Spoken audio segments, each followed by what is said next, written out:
नमस्कार, मैं हूं आपके साथ पूर्णिमा मिश्रा। हमारे खास प्रोग्राम क्या कहते हैं नरेंद्र मोदी में आज आपको सुनवाएंगे पीएम मोदी का वो ऐतिहासिक भाषण जो उन्होंने 6 सितंबर 2012 को अहमदाबाद में दिया। मोदी जी ने अपने भाषण में कहा कि हमें पूरे गवर्नेंस के मॉडल को विकसित करना होगा। टुकड़ों में सोचने पर समस्या सॉल्व नहीं होती और विकास के लिए इंटीग्रेटेड होलिस्टिक अप्रोच चाहिए। अगर हम टुकड़ों में सोचेंगे कि चलिए भाई आज अब लोगों को आने जाने में दिक्कत हो रही है तो ट्रांसपोर्ट के लिए सोचो, फिर कभी बैठेंगे तो सोचेंगे स्कूल को जाने वाले बच्चों की व्यवस्था के लिए सोचो, तीसरे दिन सोचेंगे तो भाई चलिए वहां कोई फेस्टिवल हो रहा है तो वहां का कुछ सोचो। अगर टुकड़ों में चीजों को सोचा जाएगा तो इन समस्याओं का कभी समाधान नहीं होगा। और इसलिए हमारे देश में और विशेष करके एशिया के कुछ देशों ने इस दिशा में काम किया है, उससे सीखते हुए हमने पूरे गवर्नेंस के मॉडल को विकसित करना पड़ेगा। हमने अर्बन डेवलपमेंट का साइंटिफिक अप्रोच क्या हो, इस पर हमने बल देना होगा। हम सिर्फ हाउसिंग इंडस्ट्री को एड्रेस करें और हाउसिंग प्रॉब्लम को एड्रेस करें और रोड इंफ्रास्ट्रक्चर को न करें। हम रोड इंफ्रास्ट्रक्चर को करें लेकिन ट्रांसपोर्टेशन को न करें, हम ट्रांसपोर्टेशन को करें लेकिन पावर सप्लाई को न करें, हम पावर सप्लाई को करें लेकिन गैस ग्रिड को न करें, हम गैस ग्रिड को करें लेकिन ब्रॉडबैंड कनेक्टिविटी न दें। अगर हम ऐसा टुकड़ों में करेंगे तो मैं नहीं मानता हूं कि हम सुविधाओं को पहुंचा सकते हैं। और इसलिए एक इंटीग्रेटेड होलिस्टिक अप्रोच, और उसके लिए सबसे पहली जो मैं आवश्यकता हमारे देश में वैसा करता हूं कि जिस प्रकार से आईआईएम के अंदर भिन्न भिन्न प्रकार के कोर्सेज चलते हैं, एमबीए के भिन्न भिन्न प्रकार के कोर्सेज चलते हैं, ये समय की मांग है कि हमारे देश में जितना हो सके उतना जल्दी अर्बन मैनेजमेंट, अर्बन इनिशिएटिव्स को लेकर के यूनिवर्सिटीज में ह्यूमन रिसोर्स डेवलपमेंट पर विशेष ध्यान दिया जाए। एक्सपर्ट टैलेंट हमको तैयार करनी होगी जो इन बढ़ते हुए, क्योंकि गुजरात एक स्टेट है जहां मेरा आज 42% अर्बन पॉपुलेशन और 50% population dependent to the urban area है। अगर ये मेरी स्थिति है तो मेरे लिए आवश्यक बन जाता है आज इस प्रकार का साइंटिफिक नॉलेज रखने वाले ह्यूमन रिसोर्स भी उपलब्ध नहीं है। अगर कहीं कोई विदेश पढ़ करके आया तो ऐसे 2-4 लोग मिल जाएंगे कि जिनका इसी विषय पर मास्टरी की है। आवश्यकता यह है कि हमारे देश की गिवन सिचुएशन के संदर्भ में, एशियन कंट्रीज की गिवन सिचुएशन के संदर्भ में हम किस प्रकार का अर्बन मैनेजमेंट खड़ा कर सकते हैं। और जब अर्बन मैनेजमेंट का पूरा सोचते हैं तब जाकर के उसमें ट्रांसपोर्टेशन मुद्दा आता है। अब जैसे गुजरात जैसा प्रदेश है,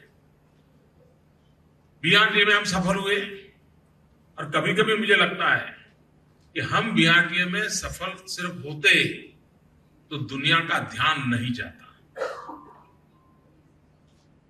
हमारा दुर्भाग्य है कि हम कितना ही पसीना बहाएं, कितना ही अच्छा करें, लेकिन शुरू में किसी का उस पर ध्यान नहीं जाता है। जब दिल्ली में बीआरटी फेल हुआ तब गुजरात पे ध्यान गया। अगर दिल्ली फेल न गया होता तो हमारे सक्सेस की तरफ किसी की नजर नहीं जाती। हमारे यहां ज्योतिग्राम योजना 24 घंटे 3 फेज अनइंटरप्टेड पावर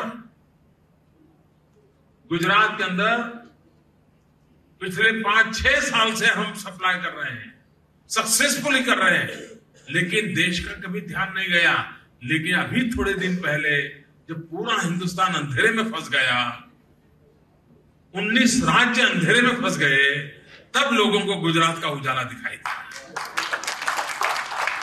और वॉशिंगटन पोस्ट तक सबको लिखना पड़ा कि गुजरात है जहां एनर्जी की दिशा में ये सेल्फ सफिशिएंट है। तो ये दिल्ली में बीआरटीएस फेल गया, तब जाकर के गुजरात के, अहमदाबाद के बीआरटीएस प्रोजेक्ट की सफलता की तरफ दुनिया का ध्यान गया। मित्रों, ये बीआरटीएस की बात हो, कोई भी हो, एक बार लिख के रखिए, जब भी दिल्ली विफल जाएगा गुजरात सक्सेस करके दिखाएगा। Whenever Delhi fails, Gujarat succeeds.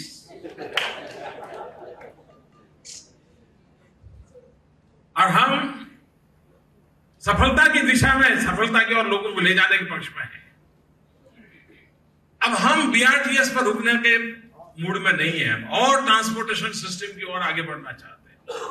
अभी आप लोगों को जिस दिन मैंने कांकरिया रिवर फ्रंट का लोकार्पण किया था, उस दिन हमने कहा था हिंदुस्तान में पहली बार हम एम्फी सर्विस को शुरू करने जा रहे हैं।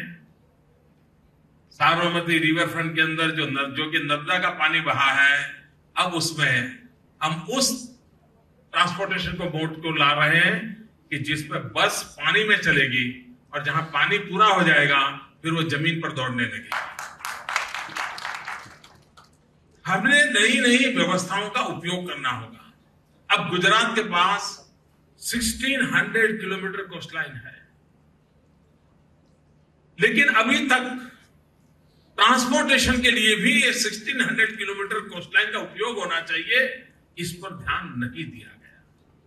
हम आने वाले दिनों में, और हम बीते हुए कल के गाने गाकर के दिन पसार करने वाले लोग नहीं है, रोज नए सपने देखते हैं और सपनों को साकार करने के लिए जी जान से जुटते रहते हैं।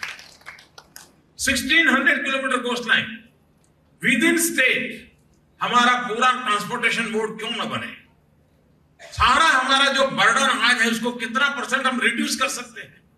आज जो हमारे नेशनल हाईवेज हैं, मुझे अगर मुंबई से कोई लगेज आता है और मुंद्रा तक ले जाना है या मुझे कच्छ मांडवी तक ले जाना है, अगर वही लगेज को मैं समुद्री तट से ले आता हूं तो मैं पूरा ट्रांसपोर्टेशन का कितना प्रेशर कम कर देता हूं और सेफ्टी और सस्ता भी कर देता हूं।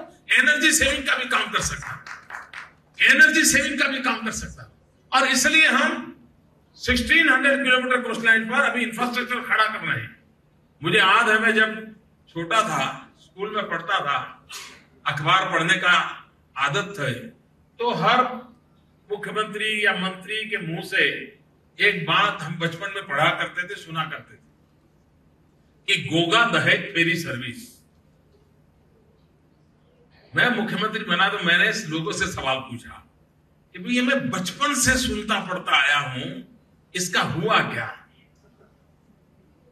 मतलब अखबार में तो हम चीज देखते थे, कागज पे फाइल पे कहीं नजर नहीं आती थी। अब मैंने उस बीड़ा उठाया है, मैं उसको गोगा दहेज फेरी सर्विस को शुरू करने जा रहा हूं। अभी उसका इंफ्रास्ट्रक्चर का काम चल रहा है, दोनों तरफ चल रहा है।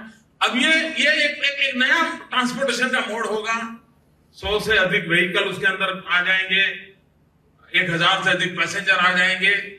कितनी एनर्जी सेविंग होगा, कितना समय का बचाव होगा और कितना एग्जिस्टिंग ट्रांसपोर्टेशन सिस्टम के प्रेशर को वो कम करेगा। यानी हम उस दिशा में जा रहे हैं। मित्रों, मेरे गुजरात के लाइफलाइन है नर्मदा, लेकिन सिर्फ पानी बहता रहे तो वो लाइफलाइन रहेगी ऐसा मैं नहीं मानता।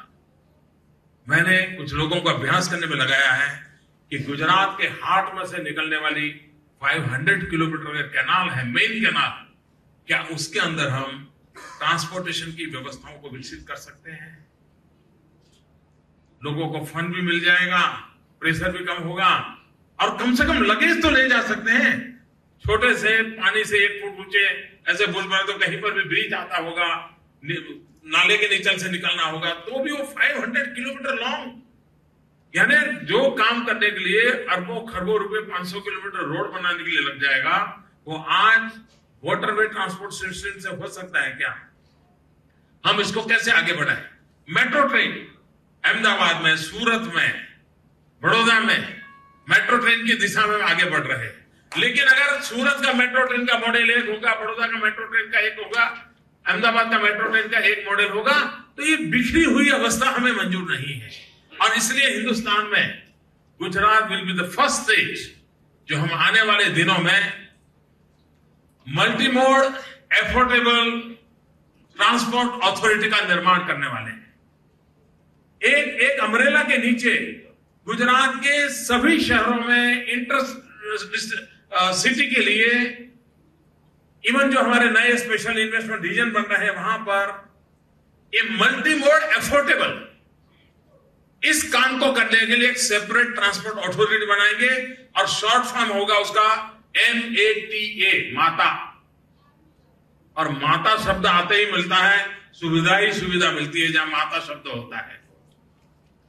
तो ये माता शब्द के साथ multi mode affordable transport authority का निर्माण गुजरात के अंदर किया जाएगा और जितने भी प्रकार के आवागमन के संसाधनों की व्यवस्थाएं हैं, आज एग्जिस्टिंग है, नई आने की संभावनाएं हैं, एक होलिस्टिक और एक दूसरे के साथ कॉन्ट्राडिक्टरी ना हो, एक दूसरे के साथ नए कॉन्ट्रास्ट पैदा कर ऐसे ना हो, एक दूसरे को पूरक हो और व्यवस्था ऐसी कॉमन हो ताकि काफी खर्च नीचे लाया जा सकता है।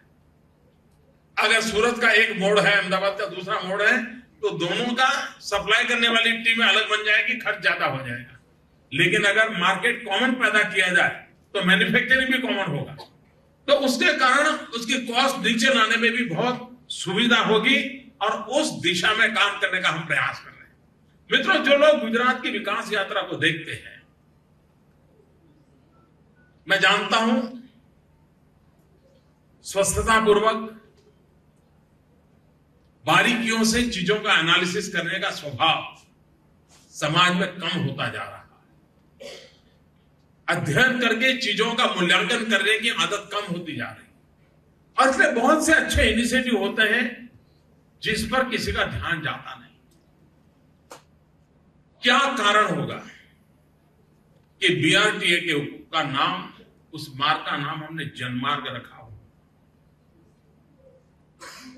क्या कारण है कि हजारों करोड़ रुपयों की ये गोल्डन वैल्यू की जमीन हमने इस प्रकार से इस काम के लिए लगा दी होगी? वरना ये इसकी कीमत जाए तो हजारों करोड़ रुपए की कीमत की जमीन है जिस पर आज बीआरटीएस दौड़ रही है। लेकिन अगर स्टडी करके इतने अरबों खरबों रुपए खपाना, कुछ लोग कहते हैं कि इतने बढ़िया, मेरी आलोचना क्या हुई है? मेरी आलोचना ये हुई है कि इतना बढ़िया बस स्टेशन की क्या जरूरत थी। मुझे कभी कभी ये गरीब सोच वाले लोग होते हैं, उन पर बड़ी दया आती है।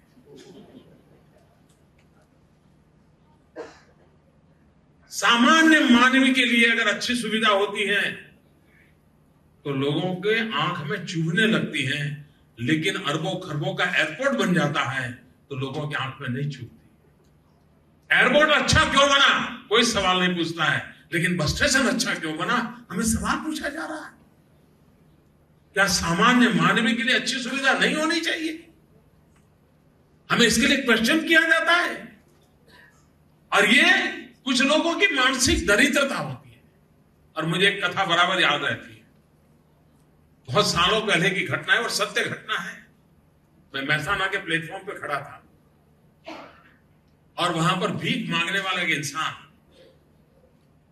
अपने हाथ के अंदर, किसी ने ब्रेड दिया होगा तो ब्रेड ऐसे डुबो डुबो करके खा रहा था और बड़े चाव से खा रहा था। मेरी यूं ही नजर गई, मैंने देखा उसके हाथ में कुछ है नहीं, तो ये अब ब्रेड जो है उसको ऐसे डुबो डुबो के कैसे खा रहा है। तो मेरा मन कर गया उस गरीब आदमी के पास जाके मैंने पूछा, मैंने कहा भैया तुम ब्रेड खा रहे हो, तेरे हाथ में तो कुछ है नहीं, ये ऐसे बना डुबो डुबो करके क्यों खा रहे हो? तो उसने मुझे जवाब दिया, उसने कहा साहब ऐसा है, अकेली ब्रेड टेस्टी नहीं लगती है। तो मैं मन से सोचता हूं कि मेरे हाथ में नमक है और नमक के मैं डुबो करके मैं उसको खा रहा हूं। मैंने कहा यार कल्पना ही करनी है तो सीखट की कर, नमक की क्यों कर रहा है? लेकिन वो गरीब आदमी, उसका कल्पना दारिद्र्य इतना था कि वो उससे बाहर नहीं जा सकता।